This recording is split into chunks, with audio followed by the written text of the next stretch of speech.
Bonsoir à toutes et à tous. On est très contents. On se retrouve sur l'IlMod pour étudier avec le Rav Menachem Ackerman. Et tu vas continuer donc de nous développer la chronologie et l'évolution de la Tfila. Je n'ai pas écrit fin finalement parce que avec toi on commence et on ne sait pas où les Chidushim vont nous mener. Et vous êtes bien sûr invités à poser des questions. Donc on continue sur l'évolution de la Tfila. D'accord, merci beaucoup. Alors, Bémet, bonsoir à tous et à toutes. Comme on dit, ceux qu'on voit et ceux qu'on voit moins. Et c'est vrai que si on dit qu'il n'y a pas marqué suite et fin, ça nous permet de rester sur notre fin.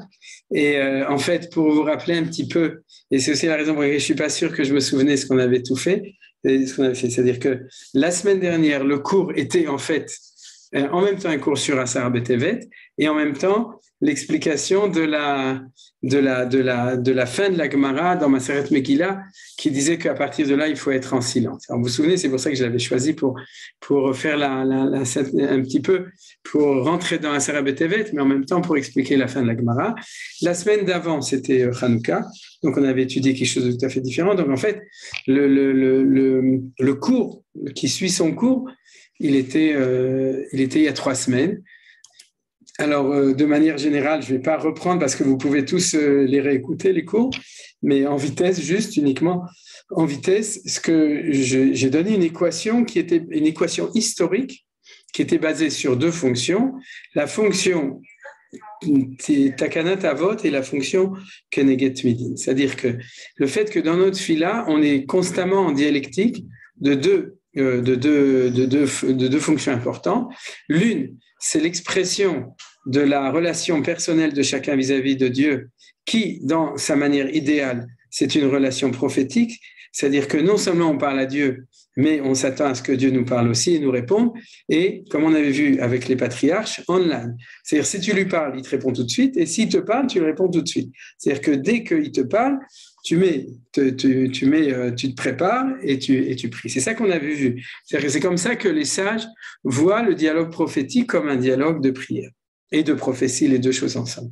Alors ça, c'est une des fonctions de la prière, c'est la relation, et là, la référence, c'est Avot, c'est les patriarches, et c'est pas parce que les autres ne priaient pas. Par exemple, on a aussi Hana, la Tfilat Hana comme relation, comme référence, mais parce qu'on avait vu dans les textes, parce que les patriarches, la Torah nous raconte comment est-ce qu'ils priaient. D'accord? Et donc, on a une référence d'une prière normale, une prière prophétique. Maintenant, on a la deuxième dimension qui est celle de Keneget Midim, c'est-à-dire de la prière qui est liée avec le service du temple. Dans le service du temple, il y a aussi la dimension prophétique, puisque la Shekhinah, la présence de Dieu, se trouve à l'intérieur du temple, d'accord? Mais la différence entre les deux, c'est que le service du temple, c'est quelque chose de collectif, de national et aussi d'universel, qui beti betfila ikar lechol ha'amim, c'est-à-dire ce sera une maison de prière pour toutes les nations, là, à Jérusalem, le temple. Mais dans cette dimension-là, vu que c'est une dimension collective, quand c'est traduit dans une prière, il y a tout ce qui s'appelle qui devient rituel, comme les sacrifices eux-mêmes.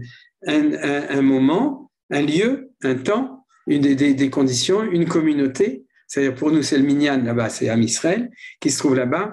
Le chazan qui dirige le maître de prière, c'est-à-dire le shaliach tzibur, qui dans le temple, c'est le Kohen, c'est le prêtre qui amène les offrandes, etc. C'est-à-dire c'est autre chose. Les 2 choses sont différentes. Alors, ce que j'avais décrit de manière globale, mais maintenant on va reprendre de manière un tout petit peu plus précise certains textes, parce que ce qu'on avait vu jusqu'à maintenant, en gros, c'est que le texte de la Gemara de Maseret Megillah, page 17, folio B, et page 18, folio A, vous les avez traduits en français. Je vous les envoie en parallèle et aussi à l'intérieur du cours, c'est-à-dire que ceux qui sont sur les groupes WhatsApp reçoivent aussi le texte de référence, ils peuvent l'imprimer, ils peuvent le regarder, etc. Tous ceux qui veulent le recevoir, il suffit que vous soyez sur les groupes de WhatsApp. Ou bien de demander à Johan de le mettre quand il met sur le comment ça s'appelle, son truc là, la flèche rouge là, comment on appelle ça, Johan? Là où tu veux. Les films, ça, c'est pas sur un drive, c'est sur YouTube. Sur YouTube, voilà, j'ai un trou de mémoire. Sur YouTube, merci. Alors, de mettre aussi les textes. Quand je les envoyais, de les mettre en dessous. Je ne sais pas si tu le fais, mais en tout cas, c'est une chose à faire. Mais en tout cas, on a étudié le texte de Maseret Megillah. Et maintenant, après que je vais vous reprendre les 4 périodes, à ce moment-là, on va étudier de manière un tout petit peu plus précise une de ces périodes. Alors, c'est quoi ces 4 périodes? C'est la période de la création du monde jusqu'à la destruction du premier temple. Ensuite, la période intermédiaire entre le premier et le deuxième temple, ce qu'on appelle les 70 ans de l'exil de Babylone. Ensuite, la période du deuxième temple, Beit Sheni, et ensuite la période depuis la destruction jusqu'à nos jours, jusqu'à ce que on se prépare à la 5e période, c'est-à-dire le retour de la prophétie, la reconstruction du temple, et donc automatiquement, comme on l'a appris, tout va changer de nouveau. Alors, première période, il y a prophétie et il y a sacrifice. Donc, la prière n'est pas liée avec, et ça c'est la question de Moti. Alors ça aussi, on va en parler si Dieu veut aujourd'hui, si on y arrive. Mais en tout cas, la prière, on n'a pas besoin d'une synagogue, vous comprenez, on a un temple. Et donc, tout ce qui est lié avec le rituel collectif à la dimension idéale, puisque c'est le collectif du Am Israël Echad, Am Echad, d'un peuple qui a un seul temple dans lequel se trouve le Dieu unique. Donc, puisque Dieu est unique, il faut un seul temple, il faut un seul endroit, Yerushalayim. Donc, et donc, la prière, c'est la prière individuelle. Et cette prière individuelle, elle est prophétique. Et donc, si on demande est-ce qu'à vous connaissez ce genre de questions, est-ce qu'à l'époque du premier temple, les gens priaient? Ouais. La réponse, ouvrez le Tanakh. Si vous trouvez des versets du Tanakh qui ne sont pas des prières, alors c'est que vous avez de la chance. J'exagère un petit peu. Mais en gros, la plupart du Tanakh, pas la plupart, il y a beaucoup d'historiques aussi, mais il y a une grande partie du Tanakh qui sont des prières, dans le sens où c'est des dialogues avec Dieu, des chansons, des hymnes à la gloire de Dieu, comme Shirat Hayam, Shirat Dvorah, le chant de Dvorah, etc., tout le livre de Teilim. Alors c'est vrai qu'il y a autre chose dans le Tanakh, mais le Tanakh est rempli d'un monde de prière. Daniel, on va le voir, Yona, quand il est dans le ventre du poisson, il prie, d'accord? Et on connaît la prière de Yona, de Jonas. Voilà. Donc, le premier temple est un temps où l'individu est en relation constante avec Hachem. Quand il a la chance d'être prophète, alors il prie d'une manière idéale. Quand il n'a pas la chance d'être lui-même prophète, mais il sait prier comme les prophètes. C'est-à-dire qu'il est allé étudier la manière de prier à l'époque des prophètes, et on pourrait dire que la prière est une langue vivante. Ouais, c'est la première fois que je pense, mais c'est une expression qui convient bien, disons, à l'esprit de Manitou, c'est que à ce moment-là, c'était une langue vivante, c'est-à-dire c'était dans la Shona Kodesh, et c'était vivant. Ensuite, on arrive à la deuxième période qu'on va étudier aujourd'hui avec le texte de Daniel. C'est la période après la destruction du temple. À ce moment-là, il faut absolument instituer une prière qui va prendre la place de ce qui se passe au temple. Donc le Keneget Midin. Donc ça va être la première fois dans l'histoire où on aura une prière qui est en même temps la prière de l'individu et en même temps une prière rituelle qui va remplacer les Tmidim. Alors on peut se dire, ok, d'accord, mais c'est il y a tellement longtemps, c'était il y a 2600 ans, d'accord? Est-ce qu'on a une référence dans la Bible ou dans les textes de Chazal qui nous racontent cette prière? Alors c'est ce que je vous avais dit, qu'on le verrait, on va le voir aujourd'hui, ça se trouve dans le livre de Daniel. Ensuite, on va avoir le retour en Israël. Puisqu'on revient en Israël, et c'est ça que je vous avais expliqué quand on a étudié la Gemara de Megillah, on revient en Israël, on reconstruit le temple à l'époque de Ezra et Néhémia, ce qu'on appelle l'époque de Shivat Zion, et donc jusqu'à la destruction du deuxième temple par les Romains, pendant toute cette période-là, on n'a plus besoin de prier pour remplacer les sacrifices, puisque les sacrifices sont là. Donc on ne va pas dire « reçois ma prière pour remplacer un sacrifice », vous comprenez? Ou toutes sortes de choses comme ça. Par exemple, les mots, et ça je l'avais signalé, mais aujourd'hui si on a le temps on le verra, on bénit Dieu dans la bénédiction où on demande que nos prières soient agréées comme des sacrifices retsé, c'est l'avant-dernière des 18 bénédictions de la Hamida, retsé. Vous savez, retsé Hashem Elokeinu b'Amcha Israël, Tfilatam She'eh, c'est là, comme il y en a 13, c'est la 11e. D'accord? Il y a ensuite Modim et Sim Shalom, c'est la 11e. Et dedans, on finit béni celui qui va ramener la présence de Dieu à Tzion. Amarzir Shrinato Tzion. Donc, on s'imagine bien qu'en temps de Shrina, c'est pas ça qu'on va dire. Alors ça, je vous le montrerai. Et puis, donc, la prière, attends une seconde, oui, juste la prière, elle retourne à la prière de l'individu. Et seulement, il y a une question, c'est est-ce qu'elle est la même qu'à l'époque du premier temple? Alors, dites-moi si on avait parlé de ça, sinon j'en parle, et sinon j'en parle pas. Qu'est-ce que vous voulez dire, Michel? Quel rapport entre les sacrifices et la prière? Les sacrifices, on apportait des sacrifices qui étaient les taken, al-chet ou al-mash ou chassim. Non. והתפילה זה משהו אחר, זה בקשה אישית לבן אדם, לקדוש ברוך הוא. Non, c'est une bonne question, mais la réponse est comme ça. Il y a le sacrifice expiatoire, de nouveau, d'accord, ce qu'on appelle un hatat ou un hacham, qu'un individu amène, d'accord, il est pour expier des fautes. Mais il y a plein d'autres sacrifices. C'est-à-dire, n'oublie pas que le mot korban, ça veut dire s'approcher, d'accord. Alors, c'est-à-dire, c'est s'approcher de qui? Pas du temple, de s'approcher de Dieu. Donc, en fin de compte, ça fait partie. Qu'est-ce que tu dis? On n'arrive pas à entendre parce que le micro est fermé. Avec le chet, on s'est éloigné. Donc, apporter un sacrifice, et les karev chouv. Pour ceux qui ont fauté, sinon, c'est pas se rapprocher, mais s'approcher. C'est-à-dire le hola, c'est pour s'approcher, le shlamim, c'est pour s'approcher, c'est-à-dire le toda, c'est pour s'approcher, et les sacrifices, de nouveau, c'est pour ça qu'on ne dit pas sacrifice, c'est qu'on dit offrande pour ne pas rentrer dans ce contresens. Les offrandes rituelles journalières, Tamid Shel Shahar, Tamid Shel Enarbaim, le Moussaf, des Shabbatot, des Chagim, n'ont pas de rapport avec la faute. Aucun rapport. Aucun rapport avec la faute. Ils sont là pour créer une corrélation avec Dieu et que cette corrélation, alors ça on l'apprendra si Dieu veut quand on arrivera dans le deuxième thème, c'est-à-dire pour l'instant on est dans le premier thème, toujours le même, quand on arrivera au deuxième thème qui est la structure, le mivnei atfila, alors on verra très bien ça. C'est-à-dire, alors pour revenir donc à ce qu'on disait, à l'époque du deuxième temple, on va avoir une prière qui est plus reliée avec la relation individuelle vis-à-vis de Hachem. Alors, je ne me souviens plus, est-ce que je vous avais expliqué pourquoi est-ce que les Anshe Knesset Agdola ont dû écrire la Tfila? On l'avait vu ou non? Puisqu'on avait vu dans le texte. Alors, vous vous souvenez ou non? Bon, alors je vais vous le rappeler. D'accord. C'est pas grave si je vous le rappelle. Hein, vous n'êtes pas vexés. Moi non plus, je m'en souviens plus si j'en ai parlé, donc ça va.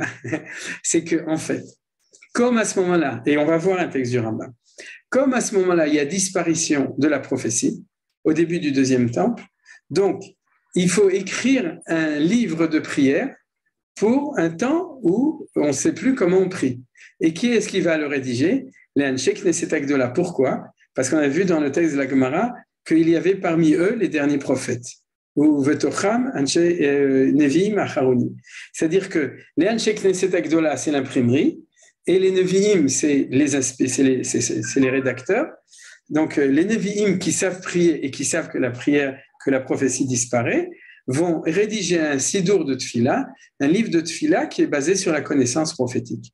Et c'est pour ça qu'on a un très, très grand respect du Noussar de la Tefila. D'accord? C'est-à-dire que pour nous, le Noussar de la Tfila, d'accord, ce que le Echadodi, c'est Rabbi Shlomo El-Kabetz, qui était un très grand de la Torah, mais ce n'est pas la même chose. Le cœur de la prière, c'est-à-dire les textes essentiels de la prière, sont des textes qui ont été rédigés à l'époque de Anshe Knesset Agdola par des prophètes. Et chaque chose a été pensée de manière prophétique. Ce qui explique aussi pourquoi la place tellement importante des kavanot chez les kabbalistes, c'est-à-dire les kavanot, ça veut dire pas qu'ils prient autrement, ils prient la même prière, mais ils voient autre chose que nous à l'intérieur de cette prière. Pourquoi? Parce que eux connaissent beaucoup mieux que nous l'intention qu'avaient ceux qui ont rédigé la prière, ces prophètes, quand ils ont écrit cette prière, vous comprenez? Alors, c'est ça qui est très important dans notre lecture des choses. C'est-à-dire qu'on a un sidour, en fait, notre sidour, on l'a depuis Anshe Knesset Agdola. Parce que c'est à partir de ce moment-là que la prière individuelle va être obligée, à un certain niveau, d'être structurée dans un texte, puisque la dimension de langue vivante de la prière, ce que je disais tout à l'heure, a disparu. Donc, ça ne nous empêche pas, comme je l'ai dit, de prier, de rajouter des choses dans la prière, de prier de manière personnelle, mais on doit avoir aussi une prière qui nous enseigne comment est-ce qu'on aurait prié si on était du temps de la prophétie, et c'est ça le Noussar, c'est-à-dire le texte de la Tfila. Oui, Mordechai. Il y a quand même il y a une autre différence, c'est qu'au moment des corbanotes, l'homme avait une réponse. Si le corban était agréé ou pas, il y avait un feedback que la personne ressentait, d'après ce que je sais. À partir du moment où la tfila a été instituée et écrite, on prie, mais c'est un seul kivoun, on essaye de prier, on essaie de demander, on remercie, etc. Mais on voit pas, il n'y a pas de feedback immédiat. Tu vois ce que je veux dire? Oui, je vois, mais je suis pas sûr qu'à l'époque du deuxième temple, tu avais le même feedback au Ouais. niveau des corbanotes. Et je sais qu'au niveau de la tefila, il y avait oui, parce que au tout début, le premier cours, j'avais amené un texte que Manitou avait amené dans son livre de Rabbi Hanina Ben Dossa. Hanina Ben Dossa, qui une fois on lui a demandé comment tu sais que ta tefila était agréée. C'était le cas où il a dit vous pouvez y aller, il est guéri. C'était le fils de Rabban Gamliel. Il a dit Im shgurat tefilati befiv yodei chez Ani Mekubal. On avait dit Ani Mekubal, c'est que j'ai une relation prophétique. Donc il ne faut pas oublier que la prophétie a disparu, mais il y a des niveaux inférieurs qui ont continué et qui font aussi que malgré tout, même dans la prière, il y avait, il y a moins maintenant, mais il y a encore encore un niveau inférieur, mais qui existe toujours. Mais ceci dit, Begadol, même les offrandes, les corbanotes au niveau de Beit Sheni, c'est déjà plus ça, c'est plus la même chose. Ce que tu dis, la preuve, c'est que vous vous souvenez, on disait qu'à Yom Kippour, le fil rouge, il devenait blanc.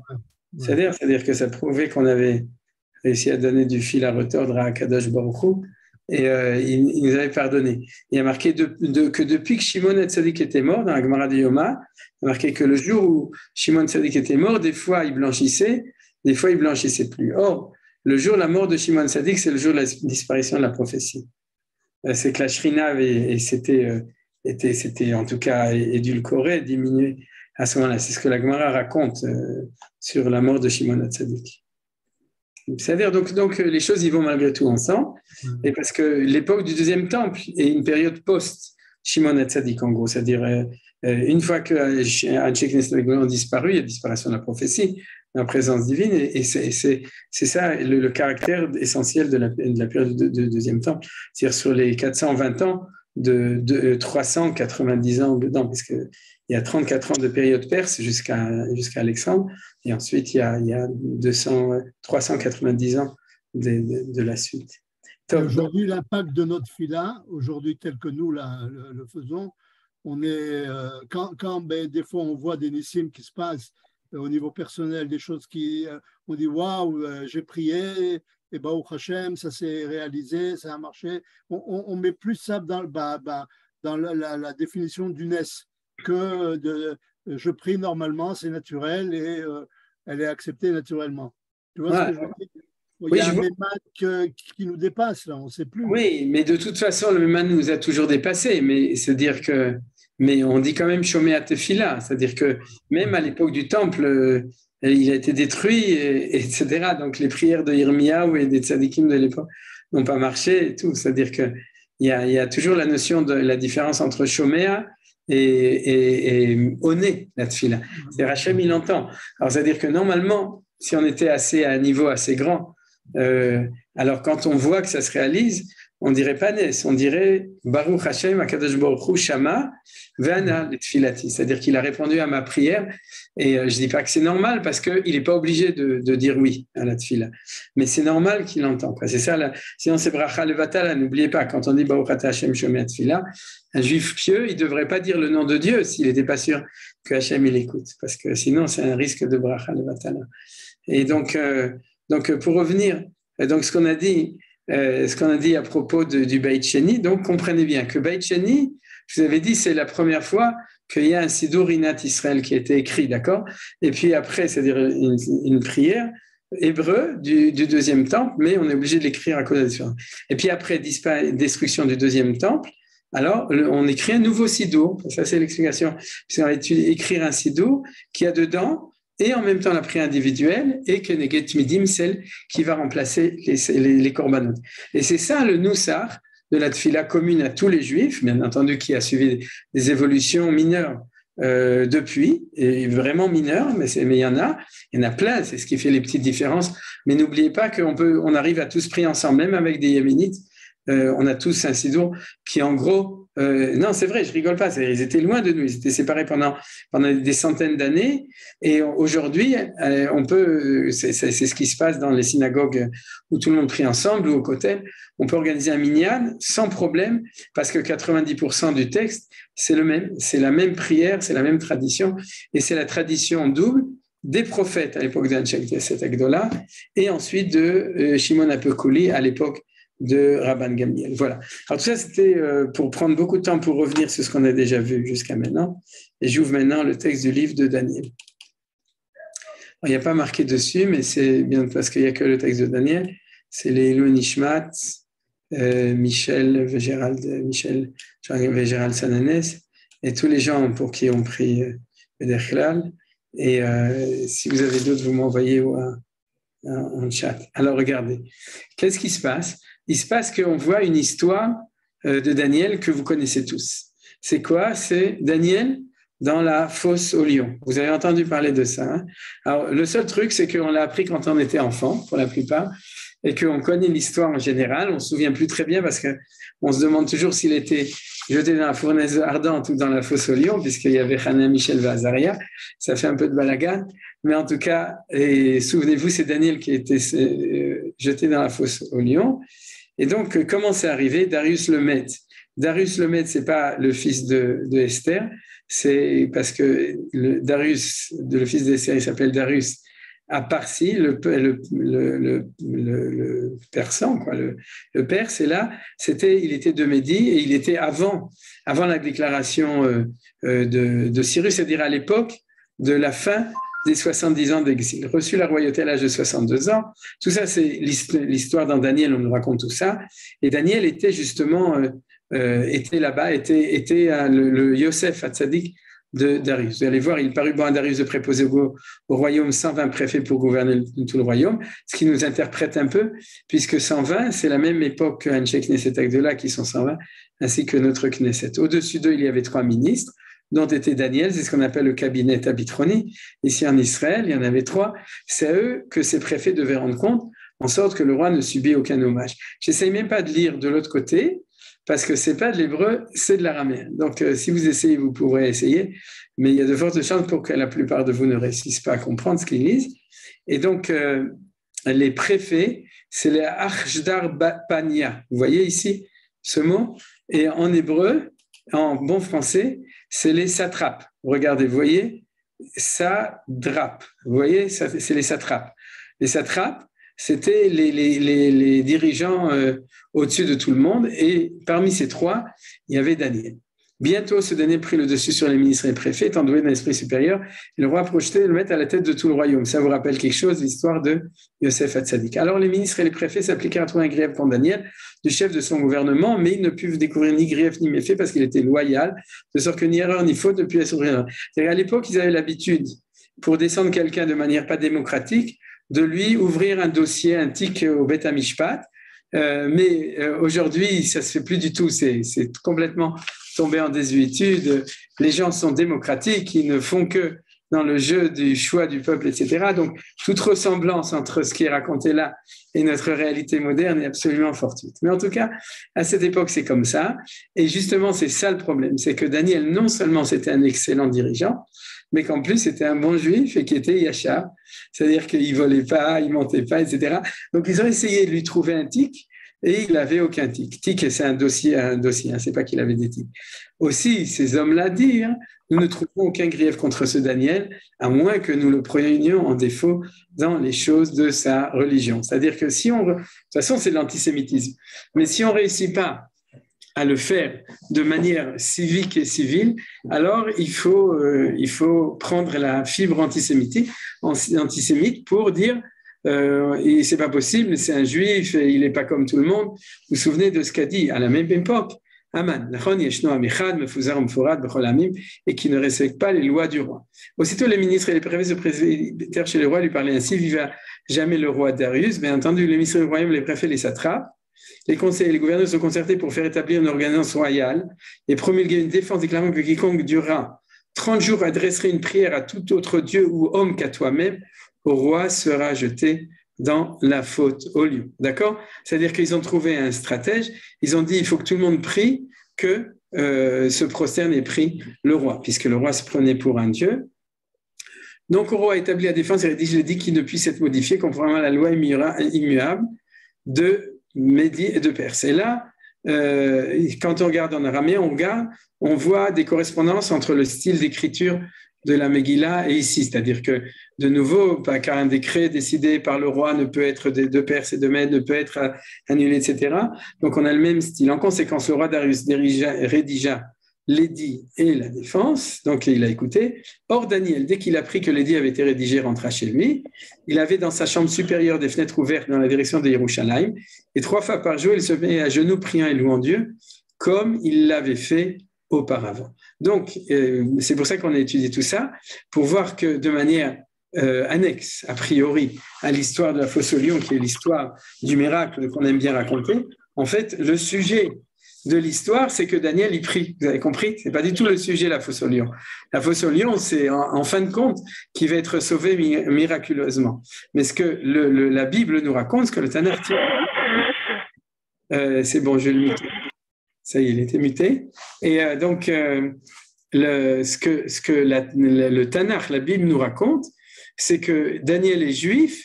Donc, puisqu'il est juif, il prie. Alors, on peut se demander pourquoi est-ce que c'est dans ce chapitre que ça apparaît, et on va recevoir tout de suite une réponse. C'est la condition du juif, c'est la condition du juif qui est à contre-courant de tout le monde et de l'antisémitisme, et que quand nous prions en condition d'être différents de tout le monde. D'accord?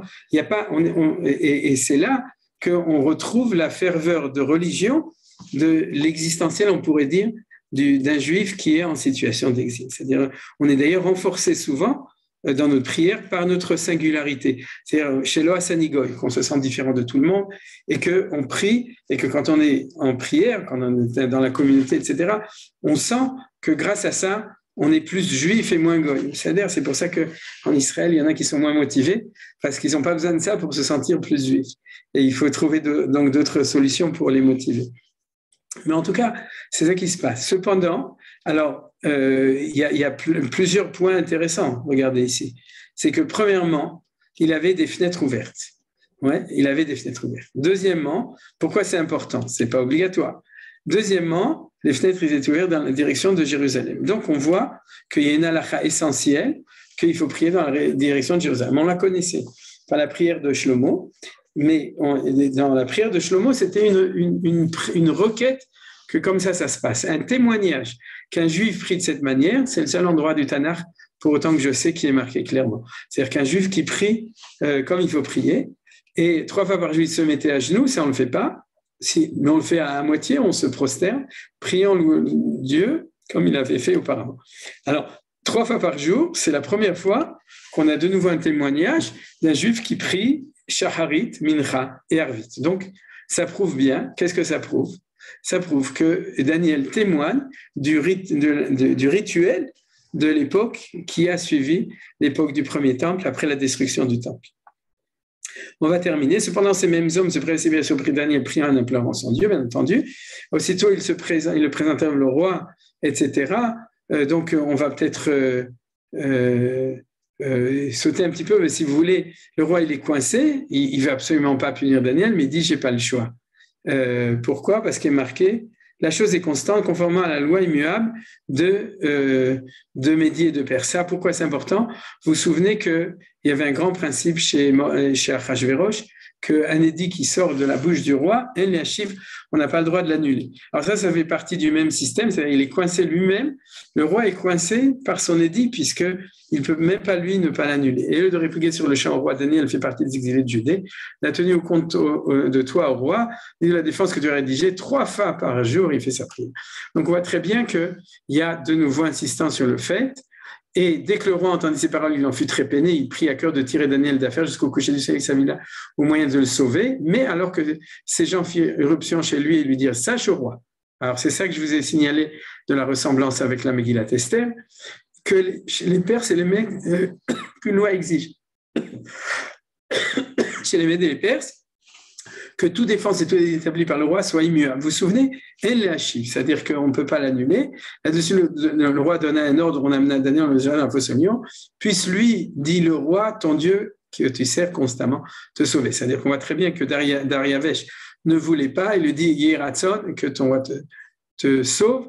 Alors, ensuite, le roi rentra dans son palais et passa la nuit en jeûnant. Il ne fit pas dresser de table devant lui, et le sommeil s'obstina à le fuir, parce qu'il était vraiment complètement désolé. Dès l'aube, quand le jour vient à poindre, le roi se leva, descendu en tout cas dans la fosse au lion, et il a plein Daniel d'une voix triste. Et Daniel, serviteur du Dieu vivant. Regardez ce que dit un roi Med, okay? C'est serviteur et Elohim, Eved Elohim Chaim. C'est quelque chose de nouveau. de nouveau dans l'histoire qu'on a un roi non-juif qui reconnaît Dieu comme le serviteur du Dieu vivant. S'écria le roi, s'adressant à Daniel, ton Dieu te sert constamment, a-t-il pu te préserver des lions? Aussitôt Daniel parle au roi, vive, dit-il, le roi à jamais. Alors de qui il parle? De quel roi? C'est point d'interrogation. Mon Dieu a envoyé son ange et fermé la gueule des lions, de sorte qu'ils ne m'ont fait aucun mal, parce que mon innocence était reconnue par lui, de même qu'envers toi, et je n'ai commis aucun méfait. Donc ça, c'est le miracle. Alors le roi fut extrêmement content. Il ordonna de remonter Daniel de la fosse aux lions. Quand Daniel était remonté de la fosse, il n'a aucune blessure, parce que Dieu, qu'il avait eu en confiance en son Dieu. Puis sur l'heure du roi, on amena les hommes qu'il avait énoncés Daniel, et on les jeta dans la fosse aux lions, eux, leurs enfants et leurs femmes. Bon, à l'époque, ils n'étaient pas très tendres. C'est-à-dire, je ne parle pas des enfants et des femmes, je parle des rois. Ils n'étaient pas encore arrivés au fond de la fosse que les lions se jetèrent sur eux et leur broyèrent tous leurs membres. Alors le roi Darius manda à l'ensemble des nations, peuples et langues qui sont répandus sur la terre, que votre prospérité soit grande. L'ordre est donné par moi, que dans toute l'étendue de mon royaume, on manifeste crainte et vénération pour le Dieu de Daniel, car il est le Dieu vivant, il subsiste éternellement. Sa royauté indestructible, et sa émanation sans fin, il préserve, il sauve, il accomplit des miracles et prodige au ciel et sur la terre, lui qui a sauvé Daniel de la griffe des lions. Et ce même Daniel prospéra sur le règne de Darius et le règne de Cyrus. Le père Cyrus est le Corège qu'on connaît, qui a fait la déclaration Cyrus, et Daniel était aussi ministre de Cyrus. Donc, qu'est-ce qu'on voit dans ce texte? On voit quelque chose de très important, comme je vous ai dit, que c'est la première fois qu'on a un témoignage d'un rituel d'un juif qui prie. Et ce qui est extraordinaire, c'est que on avait supposé que la prière de Daniel, c'était la prière spontanée, puisqu'on est en temps de prophétie, et la Gemara dit que Daniel lui-même était prophète, mais la prière qui va venir pour aussi remplacer les corbanotes à Jérusalem. Vous êtes d'accord? C'est-à-dire, on priait avant, maintenant il était obligé. Or, quel est le point intéressant? Deux choses qui viennent renforcer ça. Premièrement, qu'il prie 3 fois par jour de manière obligatoire. On pourrait dire, ça ne veut rien dire, parce que même les Avot, ils ont institué 3 prières, mais il y a quand même dans l'insistance du fait qu'il est marqué 3 fois et des ministres qui le témoignent, une reconnaissance d'une obligation, je dirais, rituelle. Ce n'est pas obligatoire. Par contre, ce qui est d'extrêmement impressionnant, c'est qu'il prie vers Jérusalem. Or, ça, on ne savait pas qu'à l'époque du Temple, on priait forcément vers Jérusalem. Par contre, là, sa prière, elle est Keneget Midin, c'est-à-dire que c'est la prière qui va remplacer les sacrifices, alors que Daniel est en exil en Babylone ou en Mède, chez les Mèdes.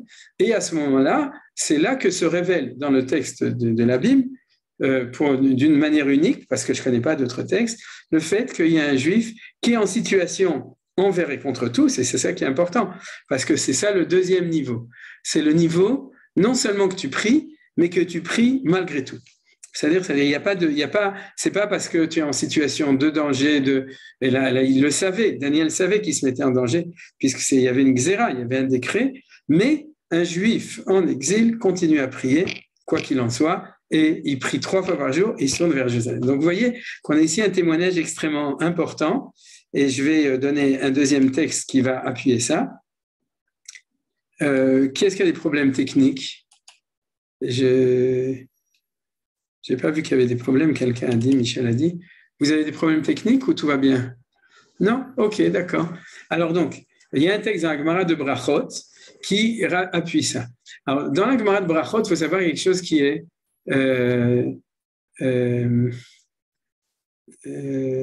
top. Donc, regardez, il y a marqué comme ça, c'est-à-dire que d'où on apprend comment on prie. Tanu Rabanan, Amit Palel, Ser Shechaven et Libo la Shaman. La première chose, c'est qu'il faut prier avec ferveur en orientant toutes ces prières vers le ciel. D'accord, c'est très important. Ensuite, Abba Shaul le déduit du verset, tu orienteras leur cœur, tu prêteras l'oreille. Tout ça, c'est des psaumes. Donc, les psaumes de David nous donnent le contenu intérieur de la tfila. On a enseigné, je lis toute la Gemara, ce texte de Gemara de page 31, folio A, pour arriver à ce qu'on va arriver, mais voir l'image. On a enseigné Rabbi Yehuda à témoigner. Voici les habitudes prises par Rabbi Akiva. Quand il priait avec la communauté, il abrégeait finir et ne pas lasser à fin.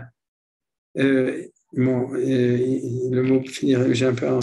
Et afin de ne pas lasser l'assistance.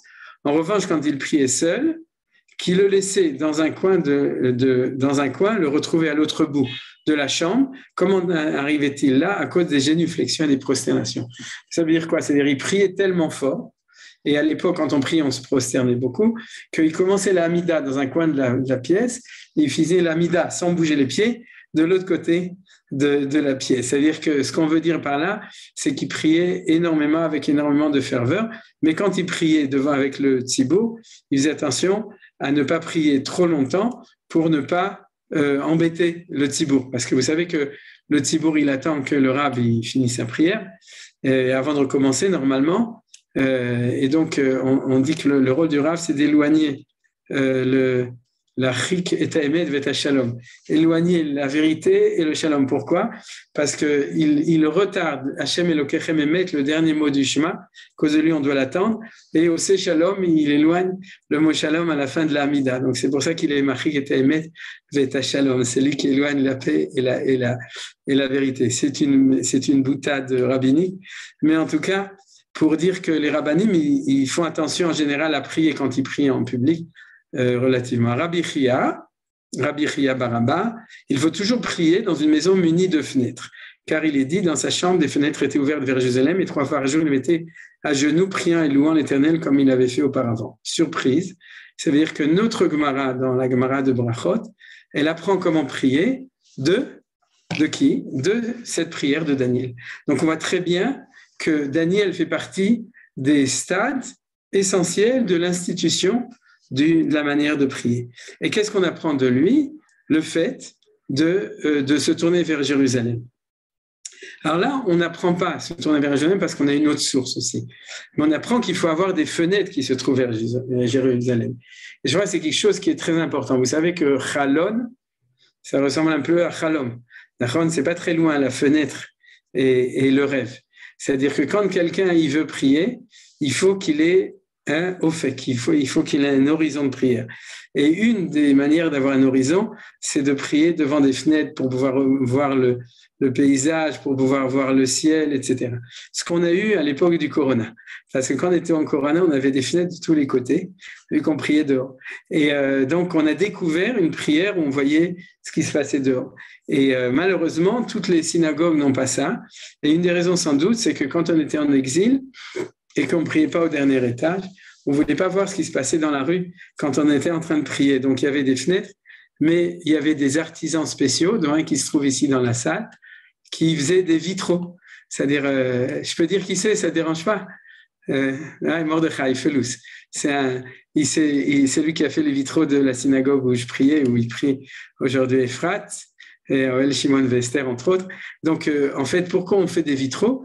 Pour avoir des fenêtres, mais pour avoir des images de Jérusalem ou de belles choses et ne pas voir ce qui est en train de se passer dans l'avenue de la République de l'autre côté de la fenêtre. Donc, c'est pour ça. Mais normalement, il faut faire des fenêtres ouvertes vers Jérusalem, c'est-à-dire où on peut regarder ce qui se passe dehors pour pouvoir prier. Et ça, c'est une très belle halakha qu'on apprend de Daniel. Parce que Daniel, il n'avait pas des fenêtres ouvertes uniquement pour voir la nature, mais derrière la nature, pour pouvoir se diriger vers Yerushalayim. On aurait pu réciter la Mida tout au long de la journée, mais Daniel a exclu en parlant explicitement de 3 fois. On aurait pu supposer que Daniel a commencé à prier 3 fois par jour après son exil. Aussi, le verset a-t-il rajouté, comme il le faisait auparavant. On aurait pu imaginer qu'il priait dans l'érection qui lui plaisait. Le verset a précisé vers Jérusalem. On va s'arrêter là parce qu'après, il y a d'autres très belles halachot. Mais vous voyez que la Gemara, elle, savait lire la Bible et elle a trouvé la référence des points essentiels de la prière d'un juif en exil. Alors, c'est des fenêtres pour pouvoir rêver, des fenêtres dirigées vers Jérusalem pour ne pas oublier que nos rêves sont c'est-à-dire lorsque nous revenons à Jérusalem, nous rêvons, c'est-à-dire que nos rêves doivent continuer à être dirigés non pas sur la défense, mais sur Yerushalayim. Et ensuite, il faut prier 3 fois par jour. Alors là, à la fin, la question de la Gemara est intéressante. C'est-à-dire, elle dit, on aurait pu supposer que Daniel commence à prier 3 fois par jour dès son exil. Ça veut dire quoi? Ça veut dire la question classique qu'avant, à l'époque du temple, comme il y avait le temple et les korbanot, on ne priait pas. Vous comprenez? C'est-à-dire que, vous savez, c'est-à-dire que c'est l'argument la prière ou la religion, j'en ai parlé au cours de Parashat Shavua, c'est quand on est en exil. Mais quand on est en Israël, on n'a pas besoin. C'est-à-dire, c'est pour nous maintenir dans l'exil. Et bien, c'est exactement la question de la Gemara. Elle dit, on aurait pu imaginer que Daniel a commencé à prier à ce moment-là, mais qu'avant, il ne priait pas parce qu'il était en Israël. Et la Gemara nous dit, non, c'est même marqué dans le Pasuk. Parce qu'il y a marqué, Diou Aven Min Kadmat Dena. Et Min Kadmat Dena, ça veut dire depuis toujours. Or, comme Daniel était un des exilés, la Bible tient à nous dire qu'il a continué à faire ce qu'il avait toujours fait. Le pshat, ça aurait été qu'il aurait fait avant le décret de Darius, c'est-à-dire la semaine d'avant, d'accord, avant que Darius l'interdit, qu'envers et contre tous, il a décidé de continuer. Ça, c'est le pshat. C'est sûr que c'est le pshat du pasuk. Mais nos chachamim disent non. C'est vrai que c'est la lecture littérale des choses, mais une lecture plus profonde. Quoi la lecture plus profonde? C'est que, en fin de compte, bien que c'est une nouvelle tfila, selon la lecture que je dis, puisque c'est la tfila qui est celle de du temps où il n'y a plus de temple, et où donc il faut prier rituellement vis-à-vis du temple, mais on n'a pas inventé la prière à ce moment-là, et c'est ça qui est inclus dans ces mots, Diavid min kadmat dena. Voilà, d'accord. Alors ça, c'était le deuxième texte. Aujourd'hui, on avance, on met les bouchées doubles. Excuse-moi, mais c'est même au temps de Shlomo, les Chalonot Atumim Shkufim. Dans le temple qu'ils avaient construit, c'était fermé, mais c'était transparent. Ouais. Donc, Nachon. On pouvait rêver des Az, Mikadma Dena. Il a fait meurtre, très bien. C'est d'Araba, oui. C'est-à-dire que la référence des fenêtres, très très bien, merci Moti. Je vois que tu penses beaucoup à tout ça. Donc, c'était déjà les fenêtres du Beth Amikdash. C'est-à-dire, Chazak ou Baruch. Maintenant, je vais, dans le temps qui me reste, dans les quelques minutes, le quart d'heure qui nous reste, je vais quand même terminer les deux sujets en vitesse. Le premier sujet, c'est la question de Mordechai Felous, et c'est comment est-ce que la prière en minyan a été dans toutes les époques. Alors, je vais ouvrir un autre texte. Aujourd'hui, j'espère que je l'ai ouvert, oui. Je l'ai préparé. Donc, vous avez compris la question, c'est-à-dire que jusqu'à maintenant, on a en fait présupposé qu'à l'époque du premier temple, il n'y avait pas de prière en minyan, on pourrait dire comme ça. Pourquoi? Parce que la prière en minyan, c'était le Beth Amikdash, c'est-à-dire communautaire, et donc du coup, comme les patriarches, il n'y a pas marqué que quand Yitzhak sort pour prier dans le champ, qu'il a rassemblé 10 personnes, ni chez Abraham, ni chez Eliezer, ni chez Yaakov, ni chez Hana, etc. C'est-à-dire qu'on n'a pas de témoignage, la vérité, de prière a priori communautaire à l'époque du premier temple. Donc, il y en a qui ont supposé qu'il n'y avait pas de synagogue, et ils sont même jusqu'à aller dire qu'à l'époque du deuxième temple, qu'il n'y avait pas de synagogue parce qu'il y avait le temple. Alors là, sur le deuxième temple, je vous ai déjà précisé qu'on a des sources archéologiques qui prouvent de manière absolue et irréfutable, parce que je me souviens que la discussion était cette discussion était encore à l'époque, il y a quelques dizaines d'années, où il y avait encore des historiens, bien entendu, qui ne regardaient pas les traditions de nos sages. S'ils n'avaient pas retrouvé quelque chose en archéologie, nos traditions, ça ne vaut pas grand-chose. Mais en tout cas, aujourd'hui, quelques dizaines d'années après, il n'y a même plus de discussion dans le public qui se base pas sur l'enseignement de notre tradition, mais sur les fouilles archéologiques. On a trouvé plein de synagogues qui datent de l'époque du deuxième temple. Donc, on sait très bien qu'il y avait des synagogues. Alors, qu'est-ce qui se passait au niveau de l'histoire? Alors, c'est très, très simple.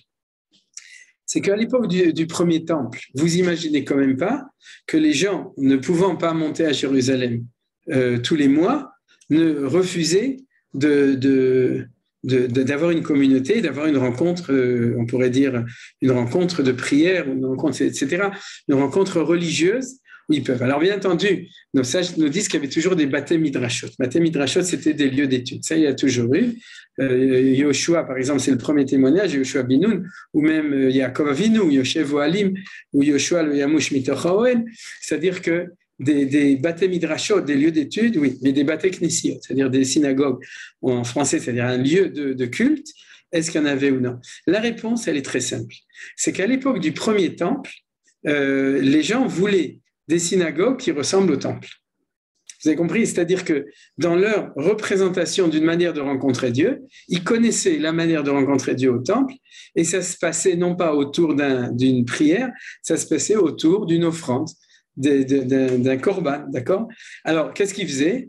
Ils faisaient des bamotes. Une bama, c'est un autel plus une pièce à côté, où on mangeait le sacrifice, et à ce moment-là, quand ils mangeaient le sacrifice, ils chantaient des louanges à Dieu, etc., ou quand ils l'offraient, ou après quand ils mangeaient, c'est-à-dire qu'ils reproduisaient le rituel de prière et de Avodat Hashem, de service de Dieu, qu'ils voyaient à l'intérieur du temple. Ça, c'est ce qu'on appelle une bama.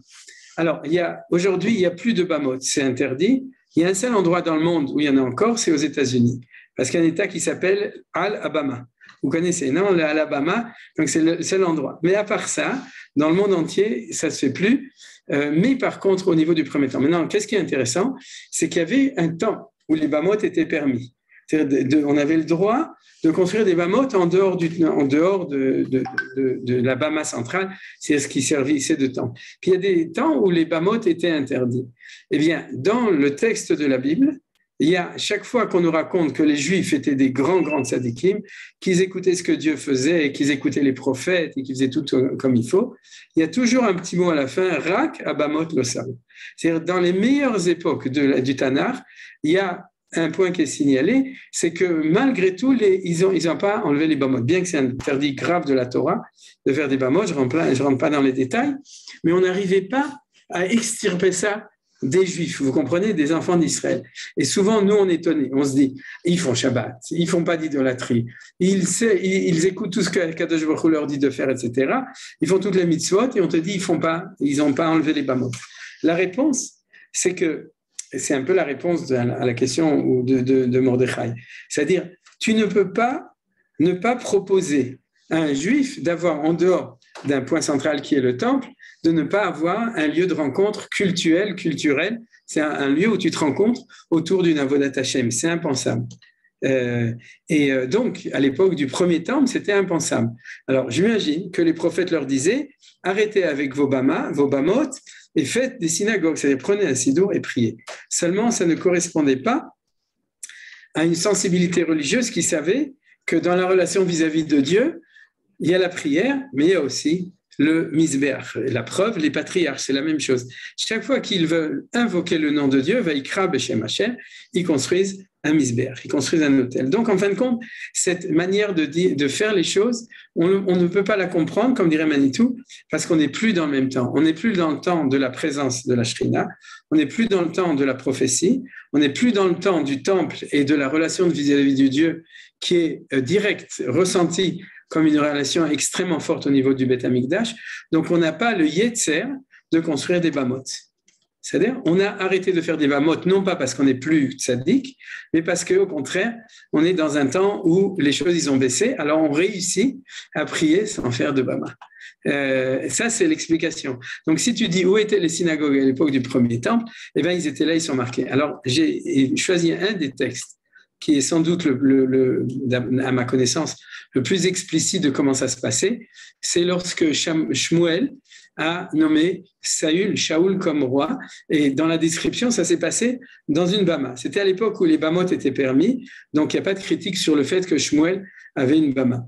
Donc, Va'Hashem, Gala, je vous lis en hébreu et vous lisez en français, pour ceux qui ont besoin. Va'Hashem, c'est dans le livre de Shmuel, Shmuel Aleph, je ne me souviens plus quel chapitre, 10 peut-être, ou quelque chose comme ça. Vadona egala et ozen Shmuel yom echad lifnei bo Shaul lemo. Ka'et machar eshlach elecha ish meretz Binyamin, umeshachto lenagid alam Yisrael, voshiet ami miyat plishtim, ki raiti et armi, ki ba'at sakato elai. Donc, ils ont demandé un roi, et Dieu téléphone à Shmuel et lui dit Gila et ozno, ça veut dire qu'il lui a dit mets tes oreillettes, et il lui a dit demain va venir chez toi celui que j'ai décidé, Shmuel ne le connaît pas encore, et qui est de la famille de Binyamin, et qui va libérer le peuple juif de tous les oppresseurs qui ont fait que le peuple juif a voulu demander un roi.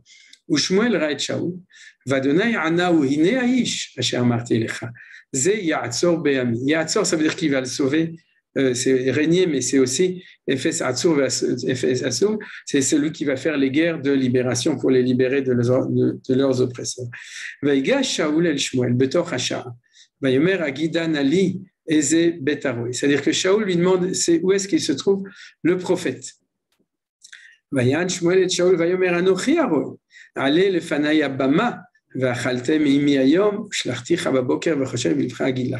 on comprend très bien que ce n'est pas par hasard que si Shmuel sait qu'il va devoir nommer Shaoul, alors il va le faire dans la synagogue. Vous comprenez? C'est-à-dire qu'il va le faire dans un rite religieux à l'endroit où ça doit être fait. Et de même que c'est en France, on se marie à la synagogue. Quand il y a des grandes tzadikim, on fait des sermons à la synagogue, comme le Rav Chaim Drukman, etc. Zecher Tzadik Vekadosh Livracha. C'est-à-dire que du coup, il l'amène là où on amène les gens dans la Bama. On va sauter le pasuk suivant. Et le pasuk suivant. Vaikar Shmuel et Shaoul vet Naharo, vaïviem lishkata, vaïtel lahem makom berosh hakeruim, ve'ema kishloshim. C'est-à-dire qu'on nous décrit, il y avait une salle du festin, ça s'appelle la lishka à côté, et dans cette salle, il y a une trentaine de personnes et il les met à la tête de table. C'est-à-dire qu'il y a un vrai rituel, vous comprenez? C'est-à-dire il y a Shmuel qui est habillé avec ses habits en blanc, etc., du rabbi, le tzaddik, le navi, et puis à côté de lui, qu'est-ce qu'il met juste à sa droite? Il met Shaoul, puisque maintenant il va le nommer roi, et puis il y a comme ça 30 personnes. Vayomer Shmuel la tabach. Tena et Tamana Ashanatati Simota Imar. Donc, puisqu'il a été choisi, il va recevoir une part de choix. Vayrem Atabach Tashov Ve'alea, Nasem Lifne Shaoul, Vayomer Nanishar Sim Lefanecha Achol, Kilamoet Shamo Lecha Lemor. C'est-à-dire qu'il avait gardé, il dit vous attendez, il va venir quelqu'un, on va le mettre là, tout ça c'est quelque chose de très spécial. Donc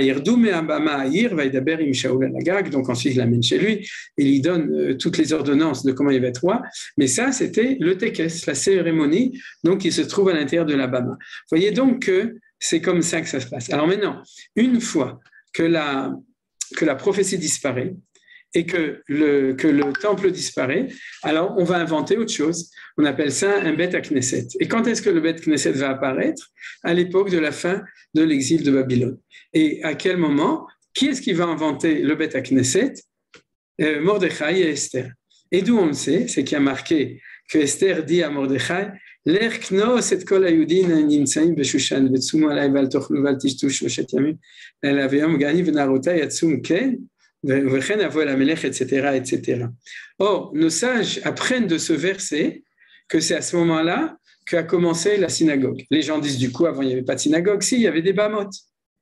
C'est-à-dire, mais qu'est-ce qui s'est passé? C'est qu'au moment où la prophétie disparaît, alors la volonté d'offrir des sacrifices disparaît, on n'a plus de pulsion d'être obligé d'offrir, et donc la Bama se transforme en Bet HaKnesset. Et pourquoi est-ce qu'il s'appelle Bet HaKnesset et pas Bet Avoda? Parce que justement, on prie et on n'amène pas de sacrifice.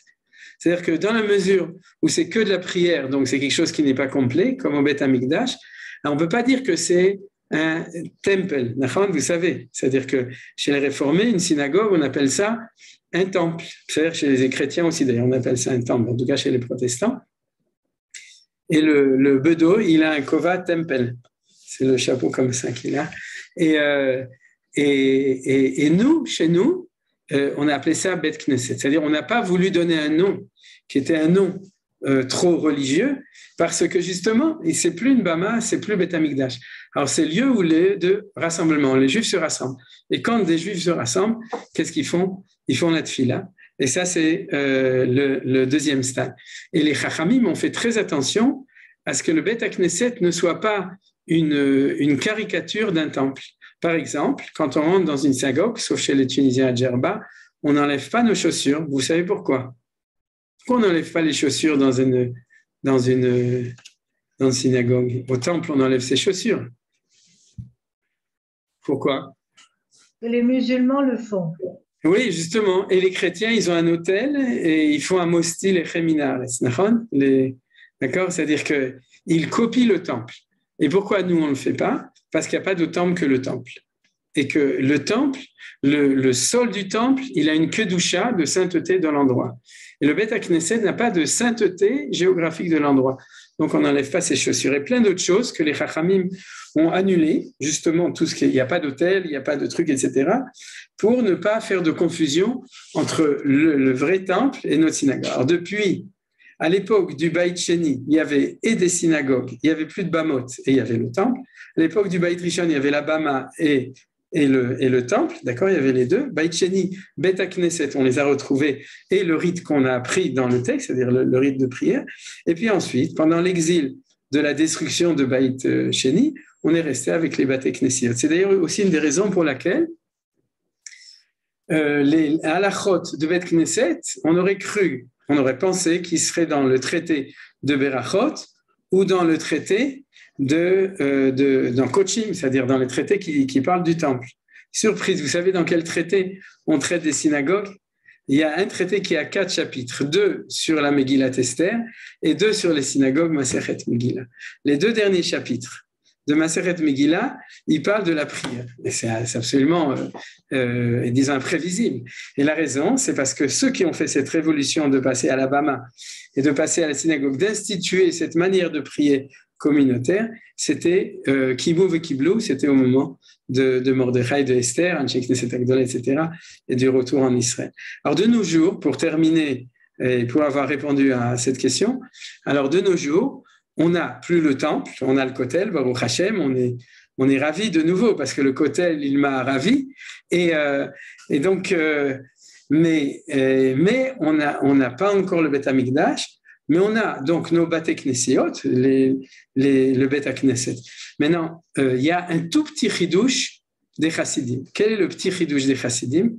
C'est que au Bet Amikdash, la avoda n'était pas autour autant, c'était de la prière qui était autour d'un repas. C'est-à-dire qu'on faisait un repas, et puis à ce moment-là, on était assis autour du repas, et on chantait des louanges à Kadosh Baruch Hu. Alors, ceux qui ont réinventé ça, c'est les Chassidim, c'est ce qu'on appelle un tish. D'accord? C'est-à-dire ceux qui n'ont pas, c'est ceux qui ont des marteaux, c'est le patish.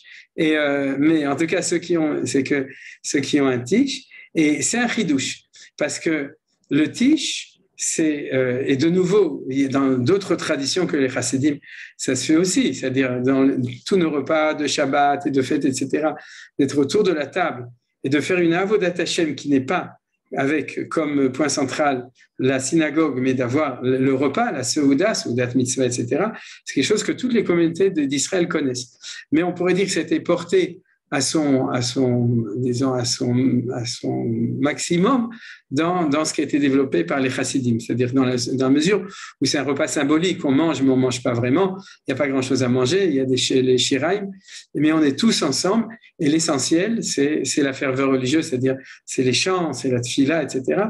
Et donc en fait, si vous voulez avoir une idée de ce qui se passait dans la Bama chez Shaoul et chez Shmuel, où il y avait les 30 personnes dans la Lishka, et ce qui passait au temple quand on amenait justement des korbanot, alors il y a une bonne référence, à part la synagogue, le Bet HaKnesset, c'est le tish des chassidim. Voilà. Alors je crois qu'il est 19h. Ah non, vous savez quoi, on va faire suite et fin. Où est-ce que c'est? J'ai préparé encore un tout petit texte. Johan, je peux encore 2 minutes? Vas-y, Bessimcha. Oui, mais j'ai l'impression que je ne le trouve pas. Si je ne le trouve pas, on le gardera pour la prochaine fois. C'est possible que je ne l'ai pas descendu. Le livre de Daniel, on a vu. Non, je ne l'ai pas. Alors tant pis, ça prend trop de temps. Il est 19h, alors on va s'arrêter là. On pose les questions en attendant. Si tu voilà, les questions. Vakasha. Quelle? La génuflexion qu'on ne fait plus nulle part, sauf quand on est à Yom Kippour. Elle a disparu, mais elle est sur les textes. Hein? Oui, ça va être le sujet d'un cours en soi-même. C'est-à-dire quand on étudiera dans la Hamida, le fait qu'on fait une toute petite, on se prosterne un tout petit peu, alors on étudiera, si Dieu veut, à mon avis, c'est à ce moment-là, mais disons qu'on consacrera un tout petit cours ou un demi-cours sur ça. C'est-à-dire, en fait, ce que tu dis, qui est tout à fait exact, c'est qu'on on avait parlé aussi à l'époque, on avait étudié l'IA sur le Harabait, etc. C'est-à-dire que vous savez que quand on remonte sur le Harabait, non seulement on peut, mais on doit s'étaler sur les pierres. Le problème, c'est que jusqu'à aujourd'hui, encore, la police ne nous laisse pas le faire, bagarre, mais ça va arriver. Ça va prendre encore une scène ou deux, ou un mois ou deux, ou un an ou deux. Mais en fin de compte, il y a déjà des gens qui essayent de le faire ou qui le font. Mais c'est la halakha. Ce que je veux dire par là, c'est que de même que la prière doit être accompagnée d'amener une offrande, c'est-à-dire quelque chose qu'on offre à Kadosh Baruch Hu et pas seulement nous et nos mots, normalement notre corps doit prier, d'accord? C'est-à-dire c'est pas seulement le nefesh qui prie, la bouche qui prie, mais notre corps. Alors c'est pour ça qu'il y a aussi l'habitude, vous savez, de se balancer pendant la prière, et puis il y en a qui bougent, etc. Mais alors ils bougent de manière inspirée, mais pas rituelle. C'est-à-dire est-ce qu'il y a un rituel est-ce qu'il y a un yoga juif? Alors ça existe, d'accord? Et une des points essentiels, c'est les différentes manières de se prosterner. C'est toute une science qui s'est perdue, qui s'est oubliée dans la mesure où on ne le fait pas tellement. J'imagine que tu l'as dit à propos de la Gemara qui parlait de Rabbi Akiva. C'est-à-dire que quand Rabbi Akiva prie avec ferveur, c'est pas se balancer, c'est mirov kiriot vishtachabut. C'est-à-dire qu'il se prosternait tout le temps. Mais Rabbi Akiva, qui était le plus grand kabbaliste de l'histoire, d'après la Gemara, c'est-à-dire celui qui avait la plus grande connaissance, ne faisait pas n'importe quoi. Bon, j'ai quelque chose à vous dire. D'accord. Vous m'entendez? Oui, très bien, oui. Il y a la liaison qu'il y a entre la prière et les Beth Amikdash. Avant, on dit que maintenant on fait les prières et qu'avant, la question qu'avait posée au début la dame, quelle relation entre le fait de donner une offrande pour un chet que quelqu'un il a fait et on a remplacé ça par la prière. Oui. De toutes les manières, dans la prière, il y a cette phrase que vous dites Slach lanu Hashem ki chatanu. D'accord. Alors, c'est-à-dire qu'il y a cette notion de chet qui revient de la prière et on demande de Slach lanu Hashem ki chatanu. Voilà la relation entre la prière et les péchés. Et le Beth Amikdash, ce qu'on faisait dans le Beth Amikdash. Alors comme vous avez entendu. Le Beth Amikdash aujourd'hui, et les prières remplacent bien ça. D'accord. Voilà. Alors, je ne sais pas qui vous êtes, Yehudit, mais en tout cas, j'ai dit à Michel, quand elle est intervenue, que je n'étais pas d'accord avec elle. C'est-à-dire qu'on ne prie pas parce qu'on est fauteur, et on n'est pas religieux parce qu'on est fauteur, et le Beth Amikdash n'existe pas pour expier les fautes de fauteur. Tout ça, c'est pas la tradition hébraïque, c'est d'autres traditions étrangères. Une tradition de tout baser sur une conscience d'un péché originel dont on ne pourrait pas sortir et qu'il faut expier absolument. Alors, ça ne veut pas dire qu'on ne fait pas de fautes et qu'on n'a pas besoin de les expier. Mais on pourrait dire que ça fait partie, c'est 20% ou 10% de notre sensibilité religieuse. C'est-à-dire autant au temple, ce n'était pas l'essentiel. Autant dans notre prière, ce n'est pas l'essentiel, et vous l'avez confirmé, puisque dans toute notre prière, on a 2 brachot qui parlent de ça. Slach lanu, avinu ki chatanu baruch ata Hashem, et ashivenu Hashem elecha, ken ashivenu le Toratecha, c'est-à-dire les deux, il y a 2 brachot qui sont sur d'être pardonnés sur les fautes et ensuite de nous faire tchouva. Même la deuxième, on peut l'enlever, donc il en reste une, plus Tachanun. Et quand on étudiera Tachanun, on verra que même Tachanun, ce n'est pas exactement ça. C'est-à-dire, c'est autre chose, Tachanun, c'est essentiellement, mais c'est vrai que ça parle aussi des fautes. Donc en fait, le fait de parler de ça, c'est vrai. Le fait de focaliser, c'est une erreur, autant au niveau du Beth Amikdash, au niveau de nos sensibilités. Et c'est la raison pour laquelle les gens ne savent pas ce que c'est que le Beth Amikdash. Ils ne veulent pas construire le Beth Amikdash, ils ne veulent pas faire tchouva souvent, parce qu'ils croient qu'on est une religion de tristesse et de pleurs et de fautes et de remords, etc. Zélo kacha, c'est pas comme ça. Zéo. Encore une question? Non, et puis avant, dans le Beth Amikdash, ils ne faisaient pas que des offrandes, ils priaient aussi. Ah bien sûr, mais ils ne priaient pas pour les péchés. Parce qu'il y a marqué qu'il fallait de la zrizout au Beth Amikdash. La zrizout, c'est se dépêcher. Merci beaucoup. Merci beaucoup. Est-ce qu'il y a, Menachem, est-ce qu'il y a une halakha mefourachet qu'on n'a pas le droit de prier dans une pièce où il n'y a pas de fenêtre? Ah, c'est un grand problème.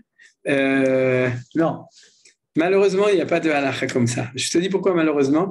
Parce que quand tu demandes à un architecte de construire des synagogues et qu'il n'a jamais prié de sa vie, il s'imagine qu'un juif, pour prier, il doit rentrer dans une grotte. Et donc, il construit des igloos, comme à Gilo, comme à Talpiot Mizrach. Dans les hôtels. Dans les hôtels, ouais. tous les bâtiments sont des... Dans les hôtels, c'est parce qu'il n'y a pas le choix. Ça, c'est pas grave. C'est-à-dire que c'est pas Me'akev. C'est pas Me'akev. C'est-à-dire, par contre, s'il y a une fenêtre et qu'on peut ouvrir les volets, je fais toujours attention à ce qu'on ouvre les volets ou les rideaux pour que ce soit pour voir le ciel, pour voir les arbres, etc. Les éméot chachou, c'est très important. Je me souviens que quand j'étais au Machon Lev en tant qu'étudiant, c'est Yahasra, et on avait des fenêtres qui donnaient sur le Vadi, où il y avait des gazelles, vous savez, etc. Et à l'époque, il y avait en plus des pardessim de Kibbutzova, des pommiers, etc. Et puis, il y avait des orthodoxes qui venaient, qui fermaient les volets pour qu'on ne soit pas dérangé.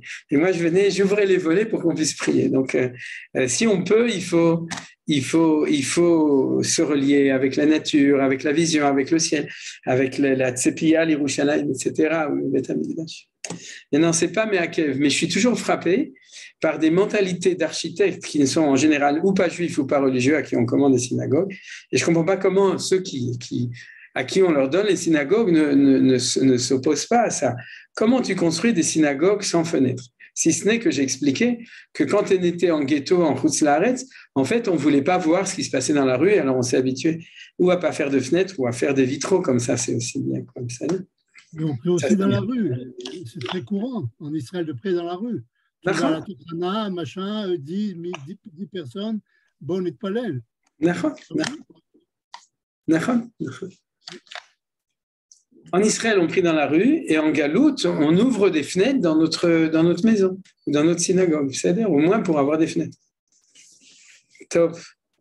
Ok, là. Merci. Alors, merci beaucoup à vous. Et donc, on se retrouve avec d'autres aventures, si Dieu veut, la prochaine fois, avec le nouveau sujet. On fait finir encore deux points que je n'avais pas le DAF, et puis on fera autre chose. Et Bezrat Hashem, sinon à Shabbat, à jeudi. Merci beaucoup, Rav Ackerman. On aura le plaisir de t'écouter également tout à l'heure dans la soirée spéciale à la mémoire du Rav Druckmann. Je vous invite tous. C'est à 20h30 en Israël, 19h30 en France. Une soirée dédiée à la mémoire du Rav Druckmann avec beaucoup d'intervenants, des rabbinim et des gens qui étaient plus ou moins proches de lui. Donc, vous allez découvrir, j'imagine, ce Rav.